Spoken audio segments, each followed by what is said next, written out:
The roses were supposed to be for my grave. I know that sounds dramatic, but hear me out.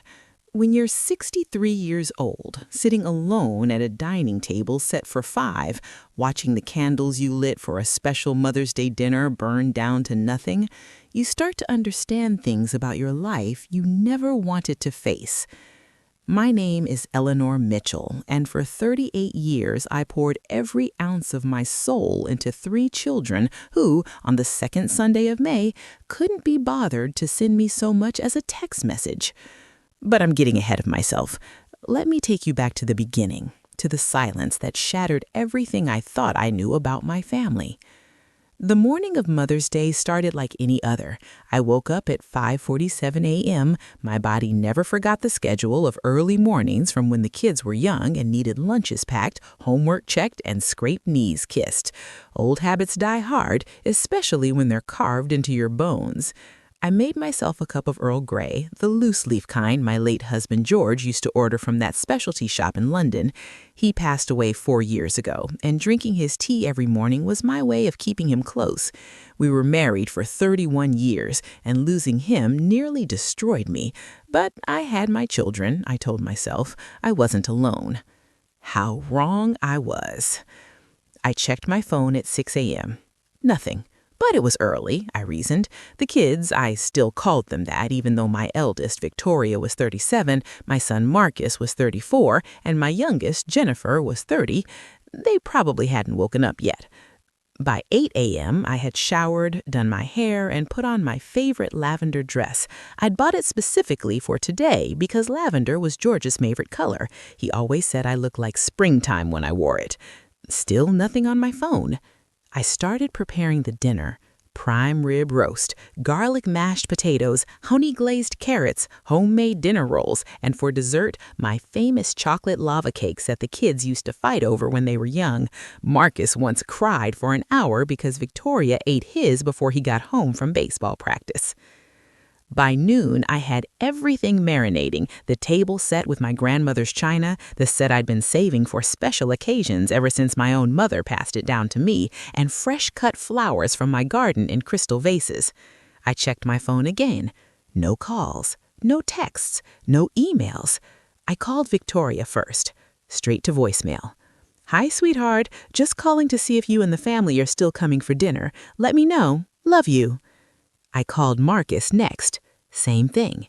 "Hey, honey, hope you're having a good morning. Don't forget about dinner tonight. Can't wait to see you." Jennifer's phone rang 5 times before she picked up. "What, Mom?" The irritation in her voice made me flinch, but I pushed through.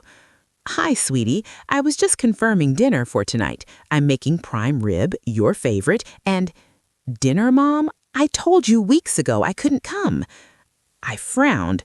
"No, you didn't, Jennifer. I would have remembered." "Well, I meant to. Look, Kevin and I have plans. We're going to brunch with Karen's mother."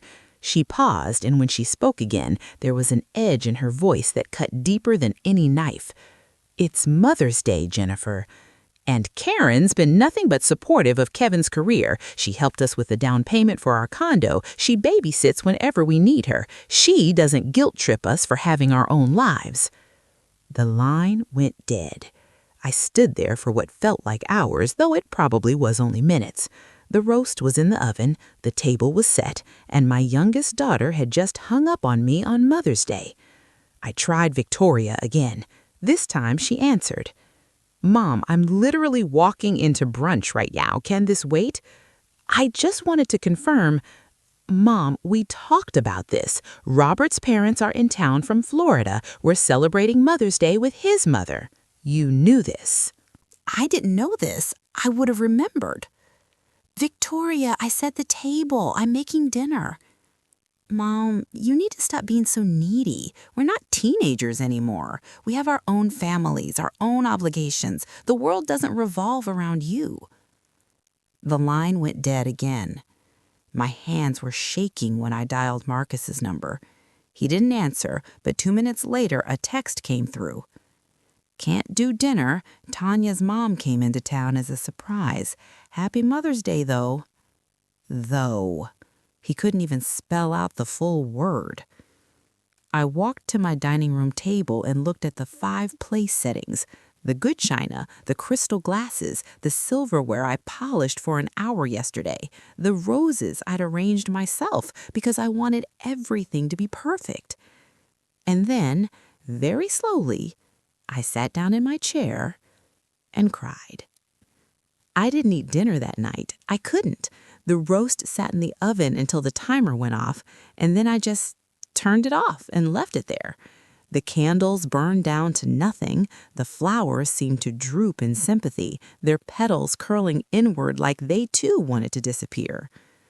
I sat at that table until 11 p.m., and in those hours, I lived through every sacrifice I'd ever made for my children. I remember dropping out of my graduate program when I got pregnant with Victoria. I had been studying architecture, dreaming of designing buildings that would stand for centuries. But George was just starting his law practice, and we couldn't afford childcare, so I stayed home. I remembered the sleepless nights when Marcus had colic, 6 months of walking the floor from midnight to 4 a.m., bouncing him, singing to him, while George slept because he had court in the morning and needed to be sharp. I was so exhausted, I once put the car keys in the freezer and searched for them for 3 hours. I remembered Jennifer's teenage years, the rebellion, the screaming matches, the time she ran away for 2 days and I didn't sleep a single minute until the police found her at her boyfriend's house. I remembered holding her while she sobbed and promised to do better, and I remember believing her. I remembered refinancing the house to pay for Victoria's wedding, a lavish affair that cost more than my car because she just had to have it at that vineyard with that imported French champagne. I remember draining my savings to bail Marcus out when his first business failed and he owed money to investors who were threatening legal action. I remembered giving Jennifer the down payment for her condo, not Karen, her mother-in-law, me. I gave them $20,000, and apparently that had been forgotten, replaced by whatever gifts Karen had given since. I gave everything, every dream, every dollar, every drop of energy in my body. And on Mother's Day, I got though. At 11:30, I finally stood up from the table. I walked to the kitchen, took the prime rib out of the oven, and threw it in the trash. I dumped the mashed potatoes down the garbage disposal.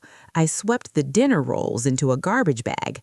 I dismantled the lava cakes with my bare hands, chocolate staining my fingers like evidence of a crime. And then I did something I hadn't done in 40 years. I got out the bottle of whiskey that had been sitting in the back of the liquor cabinet since George's wake, and I poured myself a glass. The next morning, I woke up with a headache and a new clarity that felt like breaking through the surface of a deep, dark lake I'd been drowning in my whole life. I spent that Monday doing something I should have done years ago. I pulled out every financial record, every receipt, every canceled check. I created a spreadsheet. I'd learned Excel for Victoria's PTA fundraisers years ago, and I tracked every dollar I'd spent on my children since they'd turned 18. The number made my hands shake. $783,000. That didn't count the money I spent raising them before adulthood. That didn't count the college tuitions, the cars, the insurance. That was just what I'd given them after they were supposed to be independent. Victoria's wedding, $87,000. Her house down payment, gift, $50,000. The loan when Robert lost his job that was never repaid, $35,000. Emergency funds for various crises, $62,000. Marcus's business bailout, $125,000. His second business venture investment, lost entirely, $40,000. His wedding, $45,000. The temporary help with his mortgage for almost a year, $78,000.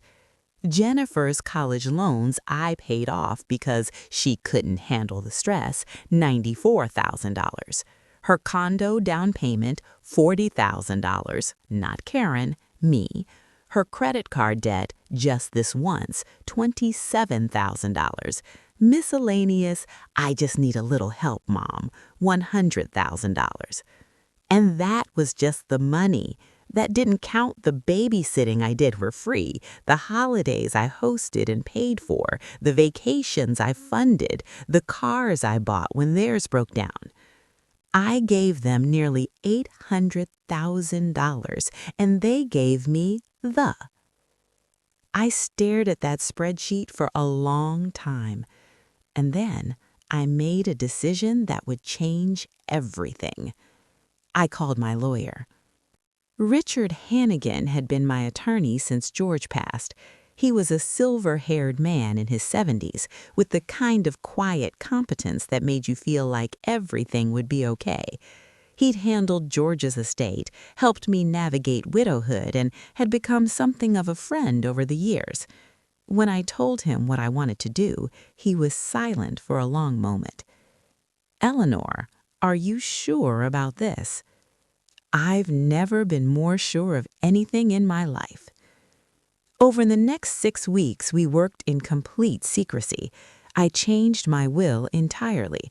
I set up new trusts. I created what Richard called a legacy plan, and it was nothing like what my children expected.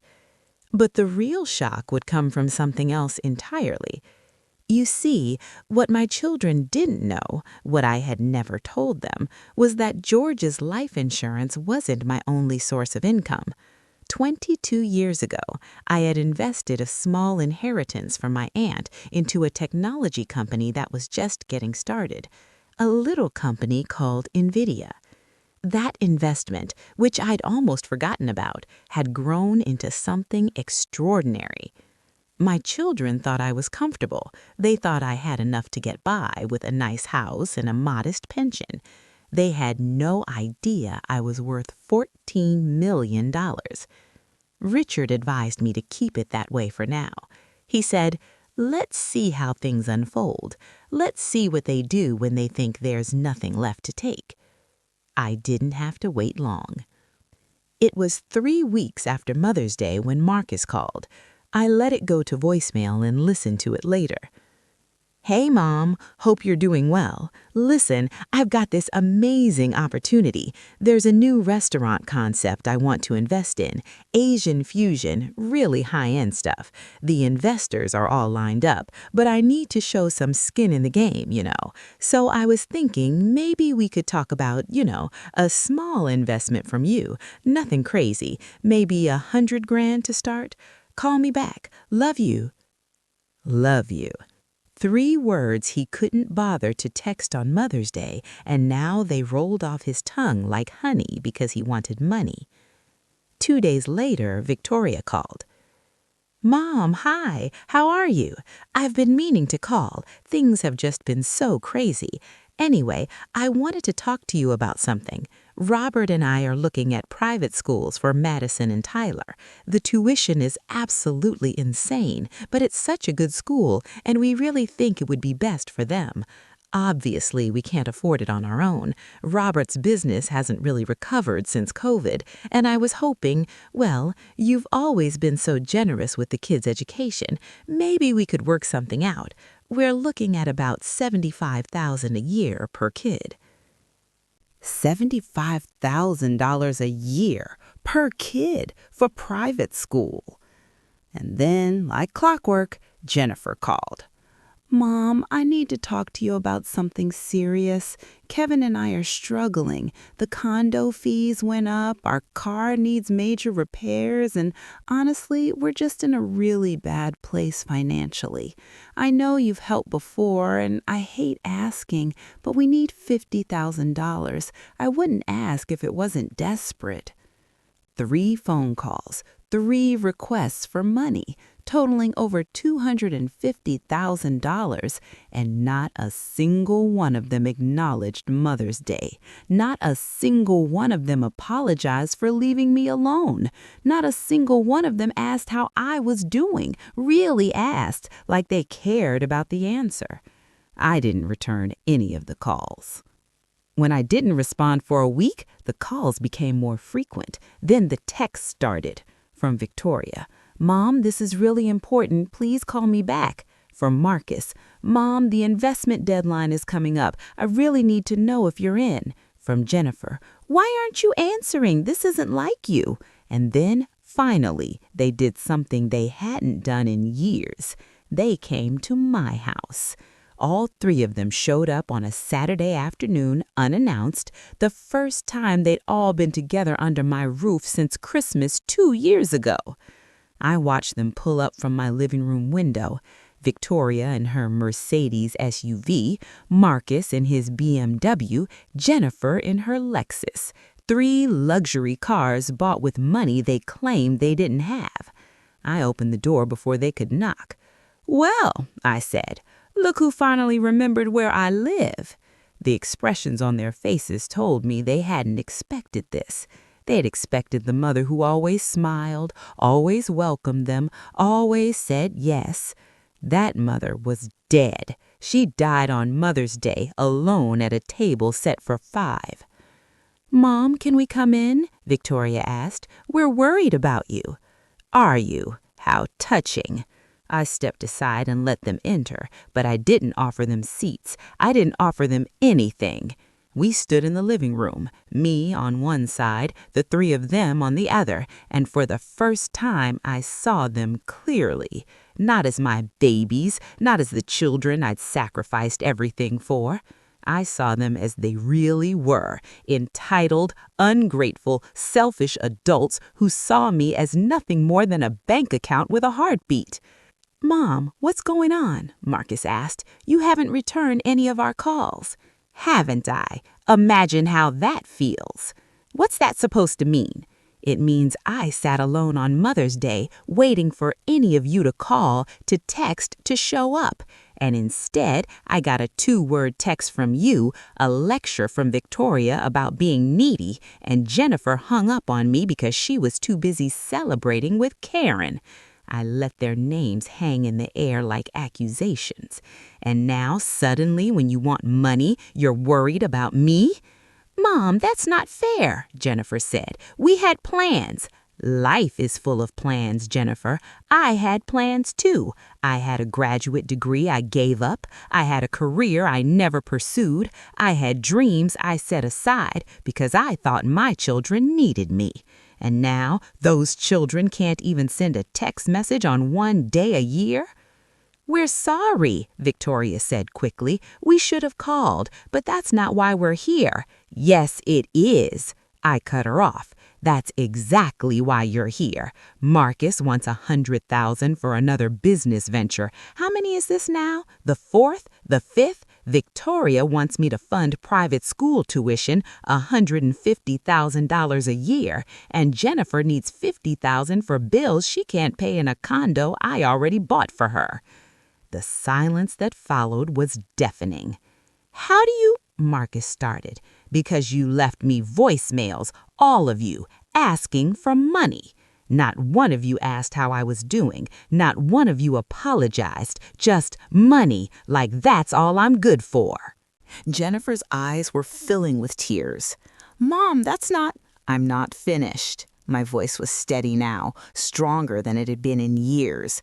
"I added up what I've given you over the years, since each of you turned 18, $783,000. Do you know what I could have done with that money? I could have traveled the world. I could have started the architecture firm I dreamed of. I could have donated it to charity, to people who would have been grateful." "Mom, we are grateful." "No, you're not. Grateful people call on Mother's Day. Grateful people don't show up only when they want something." The room felt smaller now, the air heavier. I could see the shock on their faces, the realization that the script had changed, that the mother who always said yes was gone. Marcus stepped forward. "Mom, I'm sorry about Mother's Day. We all are. But these opportunities, this restaurant investment, it's really solid this time. I've done my research. I just need a little help to get started and I'll pay you back." "Will you? Like you paid back the last $125,000 or the $40,000 after that? How much do you owe me, Marcus? Not to mention the money your father and I spent on your education, your weddings, your cars." His face flushed. That's not fair. You and Dad offered. We offered because we loved you, because we thought we were helping you build a life, not funding an endless series of failures while you drive a BMW and vacation in Cabo. Victoria stepped forward. Mom, this is getting out of hand. You're clearly upset. I'm not upset, Victoria. I'm awake. For the first time in decades, I'm seeing clearly. And what I see are 3 adults who have taken and taken and taken and given nothing in return. We give? What? What do you give me? When was the last time any of you called just to talk? When was the last time you visited without wanting something? When was the last time you remembered my birthday without a reminder text from each other? The silence answered for them. Jennifer was crying now. Mom, I love you. Do you? Because love doesn't look like this, Jennifer. Love doesn't forget Mother's Day. Love doesn't hang up the phone when someone mentions dinner. Love doesn't show up with a handout after weeks of silence. I walked to the coffee table where I'd placed a manila folder earlier, knowing this moment would come. I want you to see something. I opened the folder and spread out the papers, bank statements, canceled checks, transaction records, nearly $800,000 in black and white. This is what I'm giving you, every dollar documented. I want you to look at it. I want you to see the number, and then I want you to leave. They stared at the papers, their faces pale. Mom, Marcus said quietly, I had no idea. Of course you didn't, because you never asked, because it was always just there when you needed it, like I was just there when you needed me, an ATM that made dinner and said, I love you. Victoria reached for my hand. Mom, please. I pulled away. I need you to leave now. Mom, leave. They left. And when the door closed behind them, I sat down on the couch and breathed for what felt like the first time in decades. 3 months passed. I didn't call them, and they didn't call me. Then Marcus's restaurant investment fell through, Victoria's husband's business finally went under, Jennifer's condo fees raised again, and suddenly my phone was hanging off the hook. But I'd been busy during those 3 months. Richard and I had finalized everything. The trusts were set up, the charities were selected, the new will was signed and witnessed, and there was one more thing, something I hadn't told anyone. I was sick. Not dying next week sick, but I had a diagnosis that put a timeline on things. Maybe 5 years, maybe 10, long enough to see how this played out. When the calls became impossible to ignore, I called a family meeting. Not at my house, at Richard's office. I need to tell you something, I said when they were all seated, and I need you to listen without interrupting. Their faces were nervous, expectant. Marcus had dark circles under his eyes. Victoria's usually perfect appearance was frayed. Jennifer had been crying. First, I want to acknowledge that the last few months have been difficult. I said things that needed to be said, and you've had time to reflect on them. Victoria nodded. Mom, we're so sorry. We've talked about it, and you're right. We were ungrateful. We took advantage. I said no interrupting. She fell silent. Second, I want you to know that I've updated my estate plans. Richard has the details. I saw the flicker in their eyes. Relief? Anticipation? It made my stomach turn. Third, I have a medical condition. I'm not going to go into details, but I wanted you to know that I'm not going to be here forever. None of us are, of course, but my timeline is more defined than I expected. Jennifer gasped. Mom, no! I said no interrupting. I took a breath. Finally, I need to tell you what I've decided. Richard slid folders across the table to each of them. Inside was a document, my new will, the trust arrangements, everything.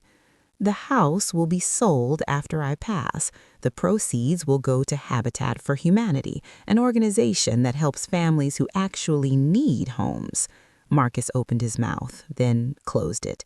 My retirement accounts and pension will fund scholarships at the community college where I once hoped to study architecture, young people with dreams who can't afford to pursue them. Victoria's face was white. The stock portfolio, which, by the way, is worth substantially more than you ever imagined, will be divided. 50% will go to St. Mary's Children's Hospital, where all three of you were born. They have a program for mothers who can't afford prenatal care. Jennifer was crying again.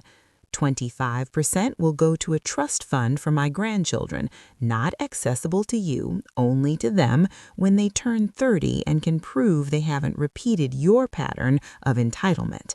I let that sink in.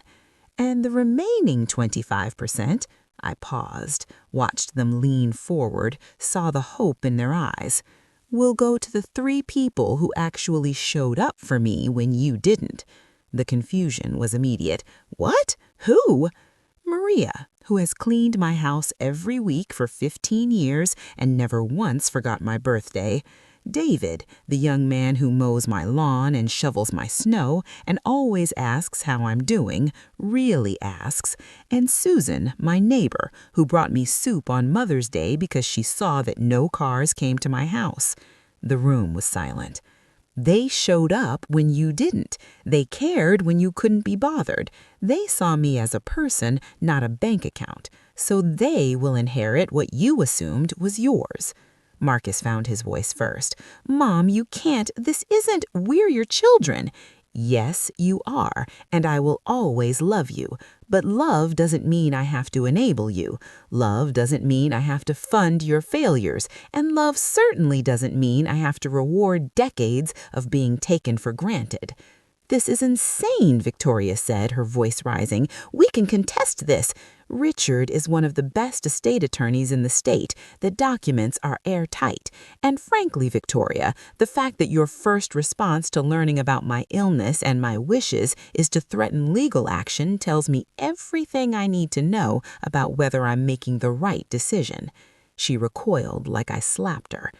Jennifer spoke through her tears. Mom, please, give us a chance. We can change. You've had 30-plus years of chances. Every Mother's Day, every birthday, every holiday, every ordinary Tuesday. You chose otherwise. I stood up. This meeting is over. Richard will be in touch with any additional details. I'm going home now. I walked out of that office with my head held high.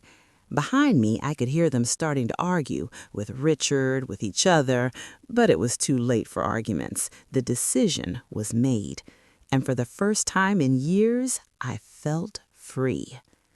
6 months later, something unexpected happened. Jennifer showed up at my door, not asking for money, not bringing drama, just herself. Can I come in? She asked. I brought Earl Grey, the loose-leaf kind Dad used to order. I let her in. We sat in the kitchen, and she told me something that broke my heart and healed it at the same time. I've been seeing a therapist, she said. After the meeting with Richard, I couldn't stop thinking about what you said, about how we saw you as an ATM, about how we forgot Mother's Day. She wiped her eyes. I realized I've been so focused on what you could give me that I forgot to see you, my mother, the woman who gave up her dreams so I could have mine. I reached across the table and took her hand. I'm not here to ask you to change your will, she continued. I'm here to ask if we can start over, if you'll give me a chance to be the daughter you deserved all along. I looked at my youngest child, really looked at her, and saw something I hadn't seen in years. Genuine remorse, real love, a desire to do better. Over the next year, Jennifer proved herself. She called every week, not for money, but just to talk. She visited regularly, not for handouts, but for connection. She started a small business of her own, and for the first time refused my offer of financial help. I need to do this myself, Mom. I need to know I can. Marcus took longer. His pride was a harder shell to crack. But eventually he came around too. He got a job, a regular job, not a get-rich-quick scheme, and started paying back the money he owed me. $20 a week at first, then $50, then $100. It would take decades to repay the full amount, but that wasn't the point. The point was that he was trying. Victoria was the last holdout. She remained cold, distant, convinced that I'd wronged her somehow. But even she eventually cracked, showing up on my doorstep on Mother's Day 1 year after the one that broke everything. "I'm sorry," she said. Just that, but it was enough. I didn't change my will. The money still goes where I decided it should, but I amended the trust for my grandchildren, including a provision that if their parents demonstrate sustained change, real change, not just words, a portion of the estate could be redirected. And I added something else, a letter to each of my children to be opened after my death. In those letters, I told them what I should have said years ago, that loving them didn't mean losing myself, that their failures weren't my responsibility, that setting boundaries wasn't cruelty, it was survival. And I told them the truth I'd kept hidden, that watching them grow into entitled adults was partly my fault. I gave too much, too easily, for too long. I taught them I would always be there to catch them, and so they never learned to stand on their own. The last year of our relationship has been the best we've ever had, not because of money, but because of its absence. Without financial transactions muddying the waters, we finally learned to just be family.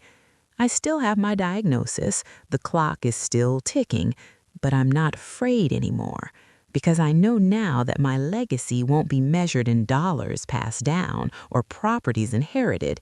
It will be measured in the lesson I finally taught my children, the lesson they should have learned decades ago. Love is not a transaction. Respect is not optional. And mothers are people too. When I finally leave this world, I'll go knowing that I stood up for myself, that I demanded to be treated as a human being, not a resource, that I showed my children what it looks like to have dignity, even when the people you love have forgotten to give it to you. And maybe, just maybe, they'll carry that lesson with them long after I'm gone. That's the real inheritance. That's the shock that changed their lives and mine.